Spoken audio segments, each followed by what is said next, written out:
Gujarat's #1 engineering university, Sankal Chand Patel University, 9642706257.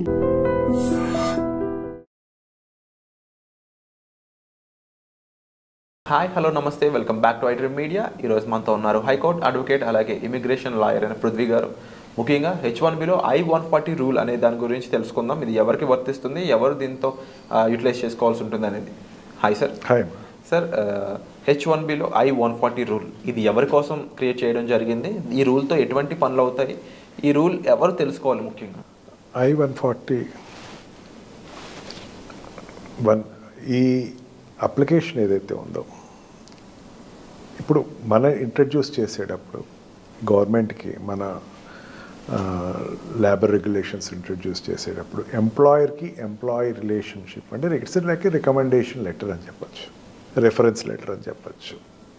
Employer ఇతని employee నా దగ్గరే పనిచేస్తున్నాడు అని చెప్పేసి కొన్ని డాక్యుమెంటేషన్స్ తను ఓత్ తోటి ఇచ్చేటువంటి డాక్యుమెంటేషనే I-140. దీనివల్ల ఏంటంటే ఈ సెక్టర్లో వాడు గవర్నమెంట్కి ఇచ్చేటువంటి సెక్యూరిటీ రీజన్స్ అయినా కావచ్చు, గవర్నమెంట్కి ఇచ్చేటువంటి ట్రంప్ ఎక్కువ రెగ్యులర్గా చెప్తుంది security threat from the foreigners అని చెప్పి, లేకపోతే ఎలియన్స్ అని చెప్పేసి వాళ్ళ ఎంప్లాయర్ అనే అతను నాకు ఈ క్యాండిడేట్ నా దగ్గర నాలుగు నుంచి పనిచేస్తున్నాడు, నాకు ఇతనికి నేను రికమెండ్ చేస్తున్నాను అని చెప్పేటువంటి ఒక డాక్యుమెంటే మనం ఇప్పుడు మాట్లాడుకుంటుంది. అండ్ ఆ డాక్యుమెంటేషన్ ఇచ్చేటప్పుడు employer will take all కాషియస్నెస్ about the employee. ఎవరికైతే రికమెండ్ చేస్తున్నాడో అతని యొక్క వర్క్ ప్రోగ్రెస్ ఎట్లా చేశాడు, తన దగ్గర వర్క్ చేసేటప్పుడు ఎట్లా చేశాడు, లేకపోతే తన కెరియర్లో నేను ఎందుకు రికమెండ్ చేస్తున్నాను ఇతన్ని, why I'm specifically recommending this candidate for that green card కానీ H1B వీసాకి కానీ ఎందుకు నేను రికమెండ్ చేస్తున్నాను అని చెప్పి ఎక్స్ప్రెషన్ అని చెప్పచ్చు. జనరల్గా ఇక్కడ ఏమవుద్దంటే ఎంప్లాయర్ రికమెండ్ చేసేటప్పుడు ఎంప్లాయీ యొక్క పెర్ఫార్మెన్స్ రేషియోస్ బట్టి దాన్ని డిపెండ్ అయి ఉంటుంది.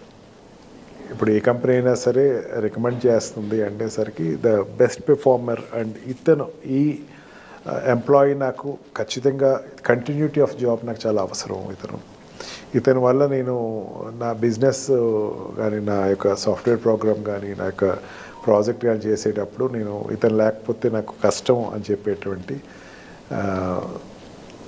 ఒక రికమెండేషన్ కింద మనం దీన్ని తీసుకోవచ్చు. అండ్ ఆల్సో ఈ డాక్యుమెంట్ అనేది లేబర్ డిపార్ట్మెంట్ కూడా పంపిస్తారు. దీంట్లో అలా లేబర్ డిపార్ట్మెంట్లో ఎంప్లాయర్స్ ఎంతమందిని నువ్వు రికమెండ్ చేస్తున్నావు అని పేపర్స్ ఏదో ఒక స్టేట్మెంట్స్ ఉంటాయి. దాంట్లో నేను పలానా ABCD అని అతన్ని మీరు రికమెండ్ చేస్తున్నాను అని చెప్పేసి వీళ్ళకి మీరు అప్రూవల్ ఇవ్వచ్చు. మీరు లాట్కి పంపించేటప్పుడు నేను వీళ్ళకి ఐఎమ్ రిఫరింగ్ దీస్ పీపుల్ అనేసరికి లేబర్ డిపార్ట్మెంట్లో వాళ్ళ పేర్లు రిజిస్టర్ అవుతాయి. రిజిస్టర్ అయిన తర్వాత ఇది ఎప్పుడున్నా సరే అక్కడ యూఎస్లో ఎన్నాళ్ళు వర్క్ చేసినా సరే ఈ 140 ఎవరు ఇచ్చారు, I-140 ఎవరు ఇచ్చారు అంటే పలానా మైక్రోసాఫ్ట్ ఇచ్చిందో, పలానా ఏదో ఒక సత్యం వాడు ఇచ్చాడో, లేకపోతే వాట్ వి కాల్డ్ ఈ సాఫ్ట్వేర్ కంపెనీ ఇచ్చిందో, లేకపోతే అండ్ ఆల్సో సైన్స్ ఈ మెడికల్ కంపెనీస్ ఇచ్చినాయో, ఫార్మా కంపెనీస్ ఇచ్చినాయో అనేది ఫస్ట్ ఎప్పుడు రిజిస్టర్ అవుతుంది. ఒకవేళ ఏదైనా సెక్యూరిటీ థ్రెట్స్ వస్తే, ఆ ఎంప్లాయీ వల్ల ఏదైనా సెక్యూరిటీ థ్రెట్ వస్తే కనుక ఇన్వెస్టిగేషన్ చేసేది ఎంప్లాయర్ మీద చేస్తారు. గవర్నమెంట్ డాక్యుమెంట్ అది. And security and defence modules అని చెప్పేసి ఇప్పుడు ఎక్కువ దాని గురించి చెప్తున్నారు. అంటే ఈ వచ్చినటువంటి ఫారినర్ కానీ లేకపోతే ఈ ఇమిగ్రెంట్ కానీ ఇతని గురించి మీరు చెప్పేటప్పుడు యూ నో హిమ్ పర్సనల్లీ అంటే verified all the documents pertaining to that employee. అతను అన్నీ నేను వెరిఫై చేస్తాను, నా దగ్గర ఉన్న వాళ్ళు చాలా బ్రహ్మాండంగా చేశాడు, ఇతని ఈ బ్యాక్గ్రౌండ్ నాకు ఇచ్చినటువంటి బయోడేటాస్ ఇవి అనే ప్రూఫ్స్ తోటి ఆ డాక్యుమెంట్స్ వేస్తారు. కాబట్టి వన్ వే ఆర్ అదర్ అతను ఎంప్లాయీకి సంబంధించినటువంటి ఒక రకమైనటువంటి ఫోర్కాస్టింగ్ అతను గవర్నమెంట్కి ఇస్తున్నాడు. It's a government document.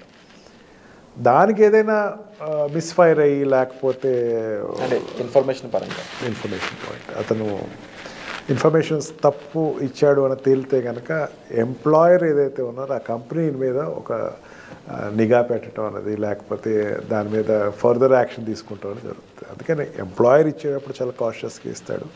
ఎంప్లాయీని accept చేసేటప్పుడు కూడా ఎంప్లాయర్ చాలా ఇతను I'm not telling about the shell companies. అంటే ఇది చాలా క్రూషియల్ ప్రొసీజర్లా కనిపిస్తుంది, ఎందుకంటే గ్రీన్ కార్డ్ అనేది ఒక సిటిజన్షిప్కి ఆధారభూతమైనది.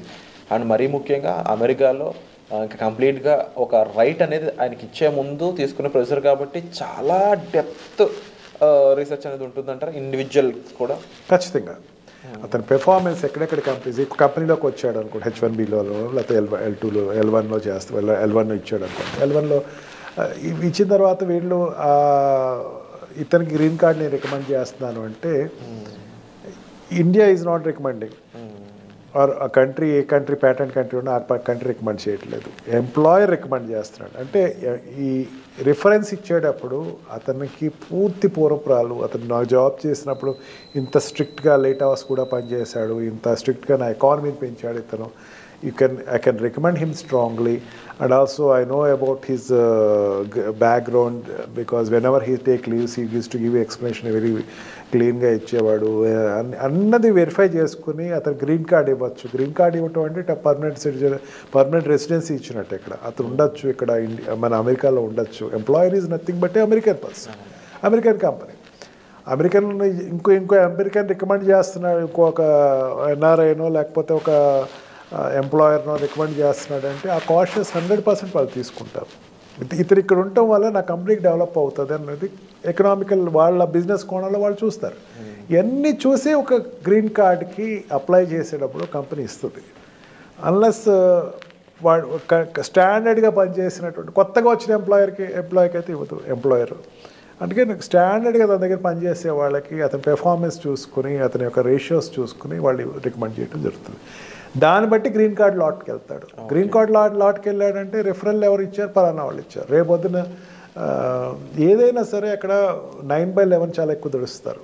ఎప్పుడు రాకూడనటువంటి దౌర్భాగ్యం కంట్రీకి వచ్చిందని ఫీల్ అవుతూ ఉంటారు. అందుకని ఏంటంటే ఈ డాక్యుమెంటేషన్ అనేది చాలా స్ట్రిక్ట్ చేస్తారు. తర్వాత నుంచి ట్విన్ టవర్స్ ఇష్యూస్ దగ్గర నుంచి బాగా స్ట్రిక్ట్ చేయడం జరుగుతుంది. అందుకని ప్రతి డాక్యుమెంటేషన్ ఇండియన్స్ ఇంకొంచెం ఎక్కువ కాషియస్గా ఉండాలంటారు. డెఫినెట్గా కాషియస్గా ఉండాలి. మన ఎంప్లాయర్ మనల్ని రికమెండ్ చేసి గ్రీన్ కార్డ్ కోసం అప్లై చేస్తున్నాడు అనేసరికి we must be very much what you call trust believer to our company. Submitting of documents ఏ విధంగా ఉంటుంది సార్ ఇందులో? ఏది డాక్యుమెంట్స్ సబ్మిట్ చేయాల్సిన అవసరం ఏమైనా ఉంటుందా, ఏముంటుందంటే ఒక లాట్కి వెళ్ళిన తర్వాత మనం చేయాల్సింది ఏమీ ఉండదు. ప్రతిదీ employer will take the care. Okay, premium కట్టి కూర్చుంటాం తప్ప ఏదైనా premium is also not mandatory to that. Me premium తీయలేదు ఇంకా, ఇప్పుడు ట్రంప్ ప్రీమియం మీద కూర్చోలేదు, ప్రీమియం నువ్వు కట్టేసి కూర్చో. బట్ అబ్జర్వ్ చేస్తా ఉండు, నీ ఎంప్లాయర్ ఏమైనా ఇన్ టైంలో పంపిస్తాడు. వాట్ ఎవర్ ద డాక్యుమెంట్, నువ్వు పనిచేసిన డాక్యుమెంట్స్ అన్నీ నువ్వు గ్యాదర్ చేసి ఎంప్లాయర్కి ఇస్తే ఎంప్లాయర్ ఏం చేస్తాడు, గ్రీన్ కార్డ్కి లాట్కి పంపిస్తాడు. ఒక్కసారి నువ్వు లాట్కి నీ తరపున వాడు వెళ్ళిందంటే పూర్తి రెస్పాన్సిబిలిటీ ఎంప్లాయర్ తీసుకుంటాడని చెప్పచ్చు. మోస్ట్లీ ఎంప్లాయర్ ఎక్కువ చాలా మేజర్ రోల్ అది. తర్వాత వాడు అకౌంటెంట్కి, వాళ్ళ చార్ట్ అకౌంటెంట్స్కి అండ్ ఆల్సో లా అడ్వకేట్ని డిప్లాయ్ చేసుకుంటారు. అడ్వకేట్స్ ద్వారా ప్రాసెస్ చేస్తారు, కన్సల్టెంట్స్ ఉంటే దాన్ని ప్రాసెస్ చేస్తారు. Anything which they have to complete June లోపల అన్ని ఏదైనా డాక్యుమెంటేషన్స్ అన్నీ కంప్లీట్ చేసేసుకుంటారు. And whatever the stuff which is there behalf of the employee అంతా కూడా వాళ్ళు డాక్యుమెంటేషన్ చేసుకుంటారు. అందుకని ఎంప్లాయర్ తోటి ఎప్పుడు కూడా రిలేషన్ బాండ్ అనేది పర్ఫెక్ట్గా ఉండాలి. Even when we say that నాకు కొంచెం స్ట్రెస్ ఫీల్ ఉందండి, నాకు లీవ్ కావాలండి అంటే ఇచ్చేస్తాడు వాడు. ఇండియాలో లాగా లేదు నువ్వు ఇది వర్క్ కంప్లీట్ చేసేసి వెళ్ళాను, ఆడే చెప్తాడు నాకు స్ట్రెస్ ఉంది సార్, కొంచెం పీర్ ప్రెషర్ ఉందంటే ఒక 1 వీక్ లీవ్ తీసుకున్నా, గో అవుట్ సైడ్ 1 మంత్ తీసుకో, అది ఇండియాకి వెళ్ళిరా ఒకసారి, కొంచెం రిలాక్స్ అయ్యిరా. ఎందుకంటే ప్రెషర్ ఎక్కువ ఉంటుంది ఎంప్లాయీస్కి, చాలా ప్రెషర్, కాంపిటీషన్ ఉంది ఇప్పుడు, అందుకని ప్రెషర్ చాలా ఎక్కువ ఉంది. ఈ ప్రెషర్లో ఏంటంటే నాకు కొంచెం I'm feeling little bonded burden అంటే please take leave, we can postpone your schedules and we can get it అంటే చాలా ఈజీగా కూల్గా చెప్తాడు. దే విల్ అబ్జర్వ్, క్లయింట్ తోటి వాటి మాట్లాడేటప్పుడు వెరిఫై చేసుకుంటూ ఉంటారు. అండ్ హాస్పిటల్ సెక్టర్స్లో అయితే పేషెంట్స్ తోటి ఉండేటువంటి బిహేవియర్ చూస్తారు. And how they are verifying with that consultancies చూస్తూ ఉంటారు. ఇవన్నీ వెరిఫై చేసుకుంటూ ఉంటాడు ఎంప్లాయర్ అనేవాడు. నిజంగా ఇండియాలో ఈ సిస్టమ్ కనుక ఇంట్రడ్యూస్ అయితే కనుక అద్భుతం అని చెప్పచ్చు. ఇక్కడ ఎంప్లాయీ రిలేషన్షిప్ అంతా go with political and other reasons బాగోదన్నకు మెయిన్ రీజన్ కూడా ఏంటంటే సార్, ఒక కైండ్ ఆఫ్ ఇన్సెక్యూరిటీ ఇద్దరి మధ్యలో వాడు వీడిని ముంచేస్తాడు, వీడు వాడిని ముంచేస్తాడు, వీడు షూట్అవుట్ చేస్తాడు. యుఎస్లో అట్లా ఉండదు. దే విల్ గివ్ కానీ ఒకటి మన దే విల్ ఆఫర్ కాఫీ అంటారు. కాఫీ ఆఫర్ చేశారంటే షూట్ ఇట్ అవుట్ అండి. ఓకే, అది మాత్రం చాలా కాషియస్గా వీడు ఎప్పటికప్పుడు చాలా నిజాయితీగా ఉండి నిజాయితీకి వాల్యూ ఎక్కువ ఇస్తారు అక్కడ. వర్క్ నువ్వు చేసిన వర్క్ అప్రిసియేషన్ ఉంటుంది. అప్రిసియేషన్ డెఫినెట్లీ మన వాళ్ళు హార్డ్ వర్కర్స్ కాబట్టి డెఫినెట్లీ అందుకే ఇండియన్స్ని ప్రిఫర్ చేస్తారు. చైనీస్ తర్వాత ఇండియన్స్ని ఎక్కువ ప్రిఫర్ చేస్తారు. And wonderful sir, thank you so much. ఎప్పుడు కూడా US and visa and at the same time students, immigrants, దీనికి సంబంధించిన క్రూషియల్ ఇన్ఫర్మేషన్ ఎప్పుడు కూడా మాతో షేర్ చేసుకుంటూ ఉంటున్నారు మీరు. అండ్ తప్పకుండా వాల్యుబుల్ ఇన్ఫర్మేషన్ ఇది. తప్పకుండా వీడియో చూస్తున్న ఆడియన్స్ ఎవరైనా సరే, మీ పేరెంట్స్ అయినా సరే, లేకపోతే స్టూడెంట్స్ అయినా సరే, లేకపోతే ఇమిగ్రెంట్స్ ఎవరైనా వెళ్దాం అనుకుంటున్న వాళ్ళు, ఆల్రెడీ అక్కడ ఉండి చూస్తున్న వాళ్ళు, వర్క్ చేస్తున్న వాళ్ళు, స్టడీ చేస్తున్న వాళ్ళు, రైట్ ఎక్స్పర్టీస్ అనేది మీకు సార్ ప్రొవైడ్ చేస్తున్నారంటే మీరు సరైన సలహాల కోసం మీ లైఫ్లో ఈ జర్నీలో సరైన గైడెన్స్ కోసం, ముఖ్యంగా అమెరికాకి సంబంధించిన ఎన్నో విషయాల కోసం మీరు సార్ని సంప్రదించవచ్చు. ఆ గైడెన్స్ సార్ ఇవ్వడం జరుగుతుంది. పర్సనల్ అపాయింట్మెంట్స్ అనేవి ఆన్లో ఉన్నాయి. సో వచ్చే ఎపిసోడ్లో మళ్ళీ కలుద్దాం. Thank you so much. Thank you.